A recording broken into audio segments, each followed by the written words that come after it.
we'll guide you through how to use Dropbox Replay to streamline your video review process. If you find this helpful, consider subscribing and liking the video. First, open your web browser and go to the Dropbox website.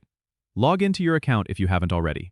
Once logged in, navigate to the left sidebar and click on the Replay tab. This will take you to the Replay dashboard where you can manage all your video projects. To start, you need to create a new project by clicking the Create Project button. Enter a name for your project and click Create. After creating your project, you can upload your video files by clicking Upload and selecting the files from your computer. Dropbox Replay supports various video formats, making it versatile for different types of projects. Once your video is uploaded, you can invite collaborators by clicking the Share button. Enter the email addresses of the people you want to collaborate with and click Send Invitations.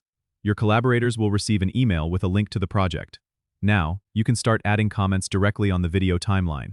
Click on the video to pause it at any point, then click on the Add Comment button. Type your feedback and click Submit. This feature allows you to give precise feedback at specific moments in the video, which is incredibly efficient for team reviews. If you need to resolve any comments, click on the comment and select Resolve. This helps keep your project organized. Additionally, you can download the final version of your video by clicking on the Download button. Make sure to save it in a location that's easy to access. Remember, Dropbox Replay is designed to make video collaboration seamless and efficient. So take advantage of the commenting and sharing features to maximize productivity. Don't forget to subscribe and comment if this helped you out.